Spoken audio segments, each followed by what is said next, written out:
ingin mengetahui seperti apa akhlak Rasul, maka pelajarilah Al-Quran. Semua yang dimuat di dalam Quran itu sudah menjadi akhlak Rasul.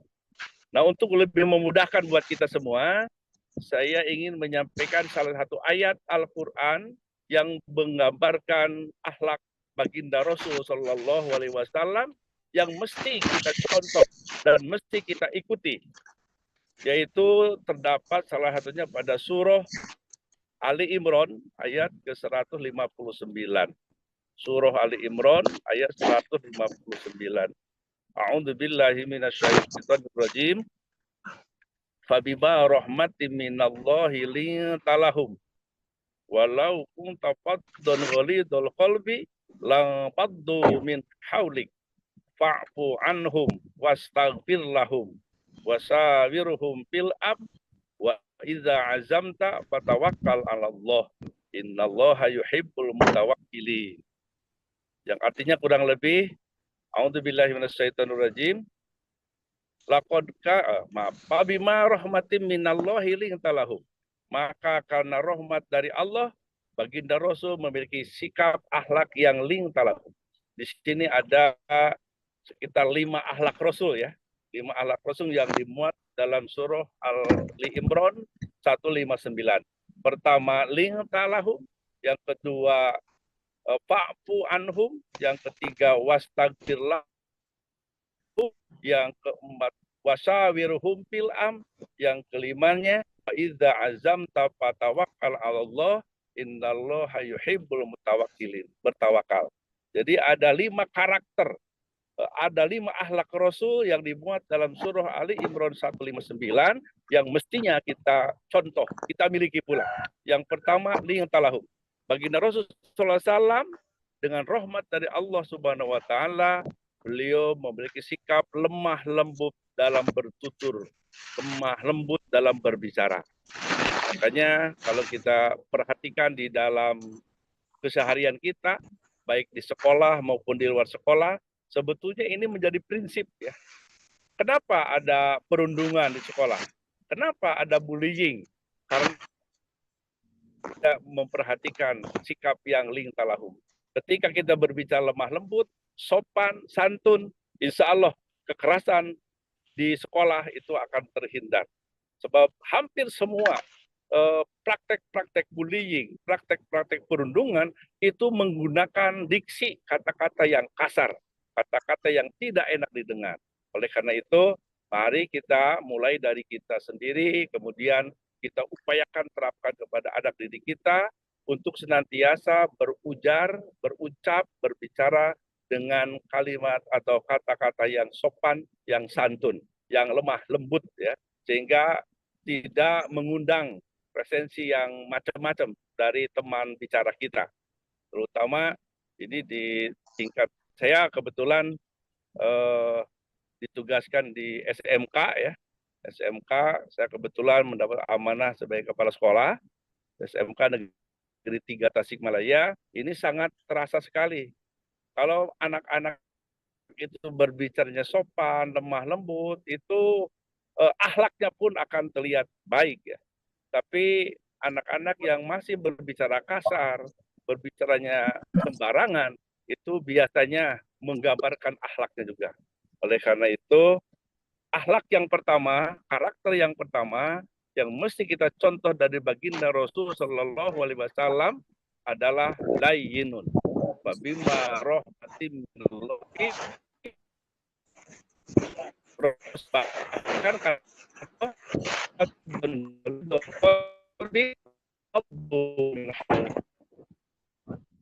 bahkan yang kalian harus tidak akan ada orang yang mau dekat. Jadi yang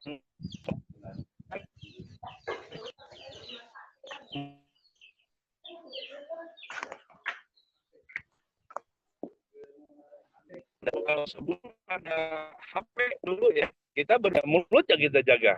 Tapi sekarang yang berbicara itu bukan hanya mulut, tapi jari-jari tangan kita, jari-jari telunjuk kita, itu pun ikut berbicara. ya, ikut berbicara. Mangan. Makanya apa yang digambarkan dalam surah Yasin, bahwa nanti pada akhir zaman, pada hari kiamat, Allah akan mengunci bibir kita sehingga tidak berbicara, tapi yang berbicara itu adalah tangan. Al-yauma nahtimu ala afwahihim wa tukallimuna aydihim wa tashhadu arjuluhum bima kanu yaksibun. Sekarang sudah ada buktinya ya bahwa tangan itu berbicara. Bahkan sekarang pembicaraan tangan itu jauh lebih bahaya daripada berbicara lisan. Sebab kadang-kadang orang itu tidak berbicara secara lisan, tapi dia bicara di medsos, lewat HP, tahu-taunya ada polisi yang datang menjemput masuk ke penjara. Hanya gara-gara berbicara lewat tangan. Jadi yang pertama, lihatalahum. Itu akhlak, karakter Rasul, kita contoh, kita miliki. Kemudian, yang kedua, yang digambarkan dalam surah Al-Ali Imran ini adalah Rasul memiliki akhlak yang pemaaf.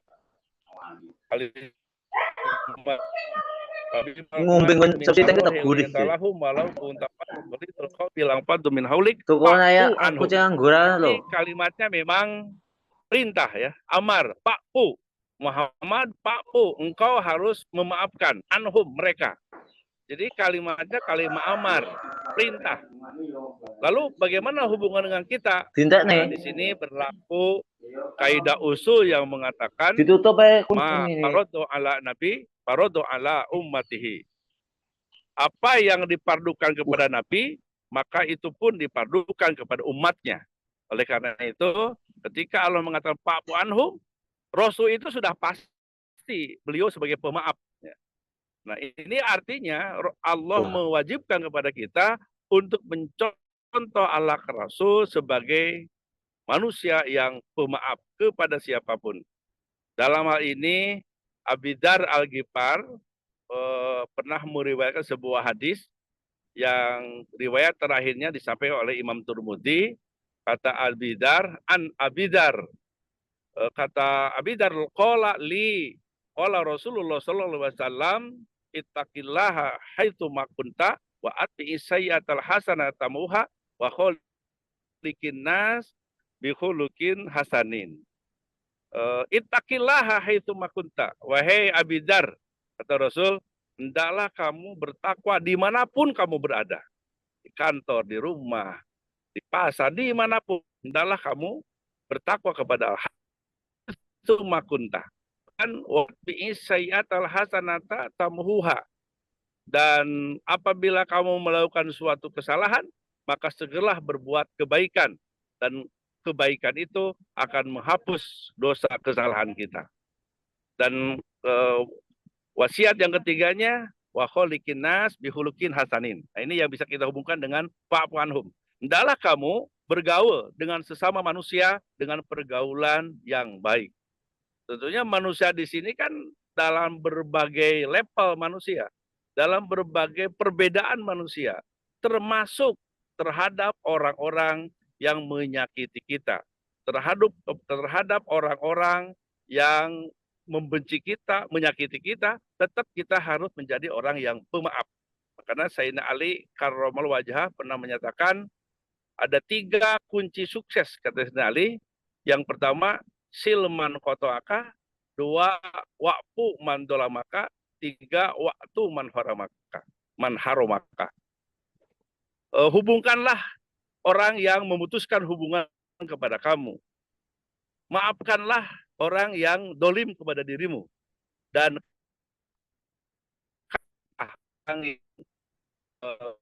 padamu. Sayyidina Ali, kalau kita ingin sukses, maka jadilah pemaaf kepada orang yang jahat kepada kita. Maafkanlah orang yang jahat kepada kita. Orang yang dolim kepada kita. Makanya di ayat tadi Allah dengan seruan amarnya, fa'fu anhum. Maka hendaklah kamu memaafkan mereka. Nah, oleh karena itu, marilah teman-teman kita menjadi contoh sebagai orang yang pemaaf, sebagaimana dicontohkan oleh baginda Rasul Shallallahu Alaihi Wasallam. Kalau kita sebagai gurunya sudah tidak pemaaf, bagaimana jadinya anak-anak kita? Dan ini sekarang sudah banyak dipertontonkan ya di berita-berita nasional kita, baik di medsos maupun di televisi dan koran, betapa akibat kita tidak memiliki sifat pemaaf, maka terjadilah huru-hara yang lebih berkepanjangan. Ada yang lewat lapor polisi, hal-hal kecil saja lapor polisi. Kita masih ingat ya, ada seorang nenek-nenek hanya gara-gara dia kelaparan, kemudian dia ngambil semangka tetangganya. Ternyata tetangganya itu masih saudara dia, masih keturunan dia. Tapi dilaporkan ke polisi, maka si nenek itu masuk penjara. Coba. Hanya gara-gara semangka. Berapa sih harga semangka ya?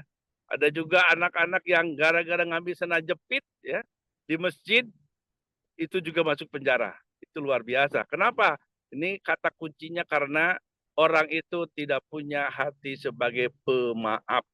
Baginda Rasul ada seorang yang pemaaf dan kepemaafannya itu diakui oleh Allah Subhanahu wa taala. Oleh karena itu marilah kita berupaya menjadi hamba Allah yang pemaaf.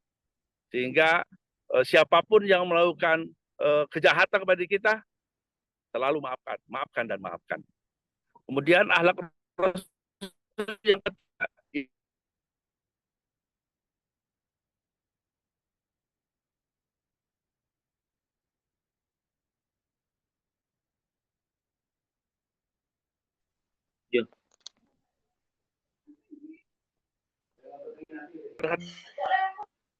ya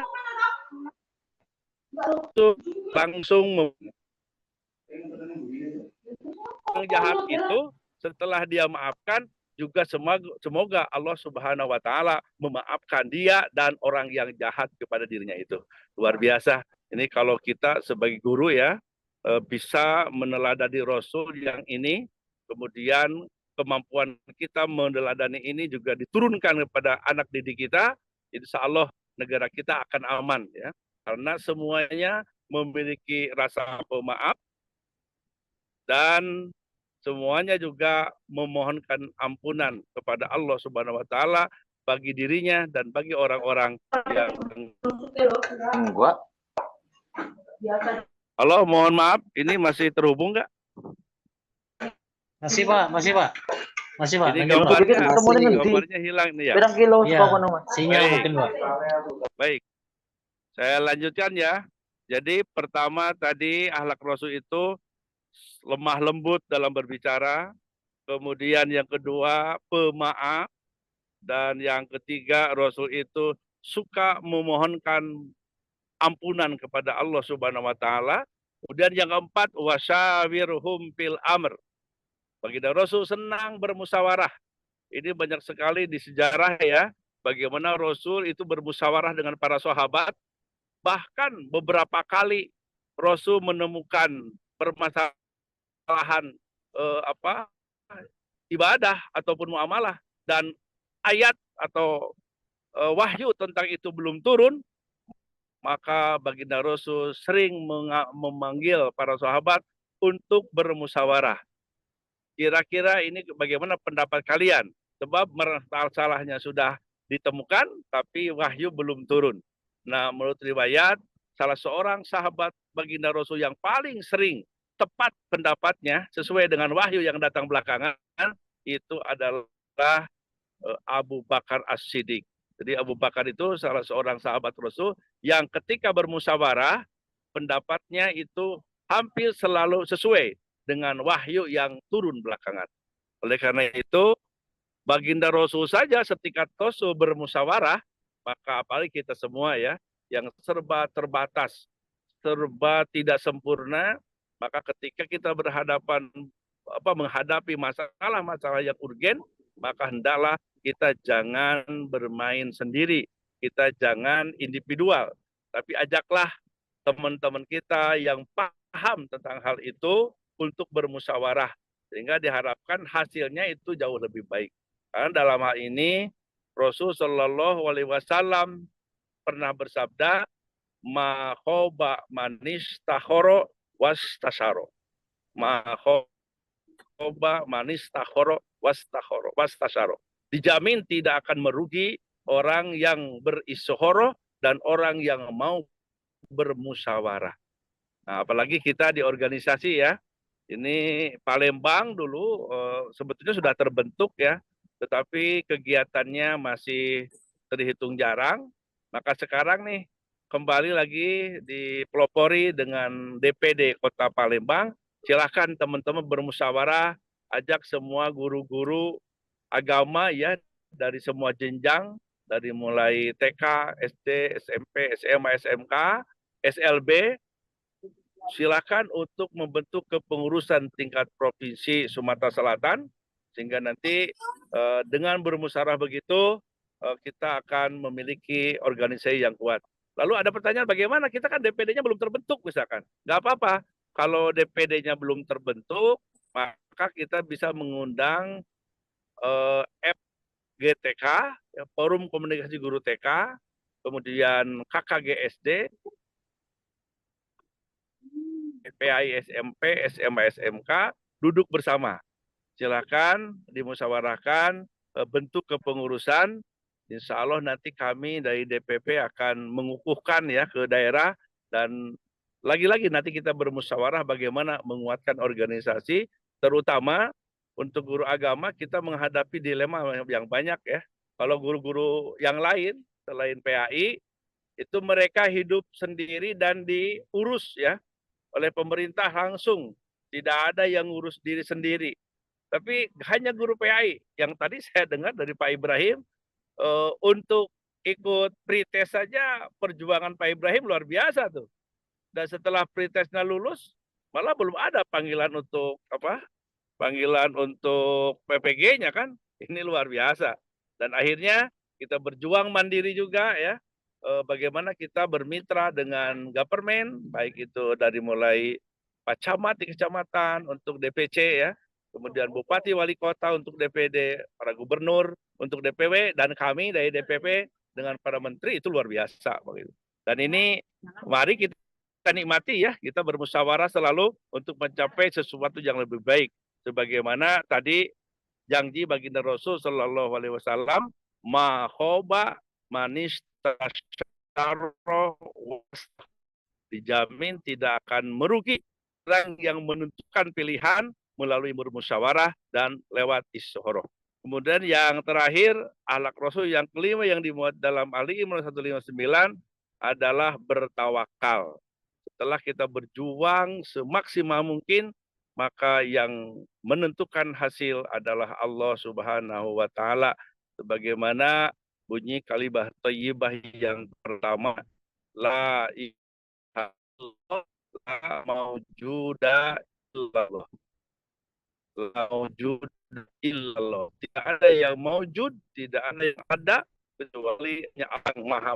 Jadi perjuangan kita hanyalah sebuah perintah untuk berjuang, tapi yang menentukan hasil ataupun tidak hasilnya adalah Allah Subhanahu wa taala. 5 karakter inilah, 5 akhlak Rasul inilah yang apabila kita miliki, insya Allah kita akan mendapatkan keselamatan dunia dan akhirat. Yang pertama, berbicara sopan santun, lemah lembut. Yang kedua, pemaaf. Yang ketiga, senang memohonkan maaf kepada kita. Yang keempatnya, suka bermusyawarah. Dan yang kelimanya, senantiasa bertawakal kepada Allah Subhanahu wa taala. Wallahul muwaffiq ila aqwamit thoriq. Wassalamualaikum warahmatullahi wabarakatuh. Waalaikumsalam warahmatullahi wabarakatuh. Baik, sekali lagi kami ucapkan terima kasih yang sebesar-besarnya kepada penceramah kita hari ini, yang terhormat Ustadz Dr. Haji Endang Zainal MAG, yang telah menyampaikan pencerahan kepada kita sekalian terkait dengan materi seputar Maulid Nabi Muhammad SAW yang mengambil tema tentang bagaimana kita untuk bisa meneladani akhlak Rasulullah SAW dalam rangka kita membangun karakter generasi Alpha atau post Gen Z yang religius. Terima kasih sekali lagi kepada Pak Endang. Semoga diberikan kesempatan untuk kembali menimba ilmu dan juga berjumpa kembali. Dan semoga selamat sampai tujuan. Beliau sepertinya sedang dalam perjalanan. Kami doakan dari Palembang, semoga selamat Ustaz. Bapak Amin, Ibu, Terima kasih Kang. terima kasih jazakumullah khair Ustaz dan juga Bapak Ibu sekalian. Sekali lagi kami ucapkan terima kasih yang sebesar-besarnya yang sudah bergabung dan juga masuk di Zoom kita atau webinar kita pada kesempatan siang menjelang sore hari ini. Dan tentunya tidak lengkap kegiatan kita hari ini apabila kita tidak tutup dengan pembacaan doa. Pada kesempatan kali ini kami mintakan kesediaannya kepada Ustadz Pungut MPDI untuk memandu pembacaan doa webinar peringatan Maulid Nabi Muhammad SAW kita pada kesempatan hari ini. Kepada Ustadz Pungut, hormat kami persilakan.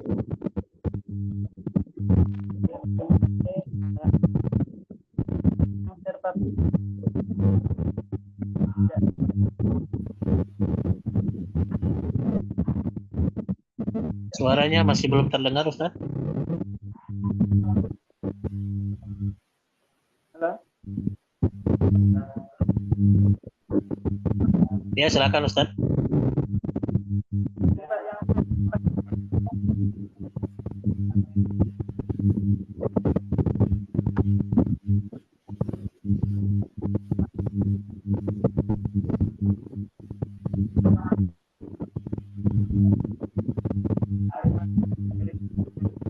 Suaranya Ustadz belum terdengar Ustadz, mungkin headsetnya.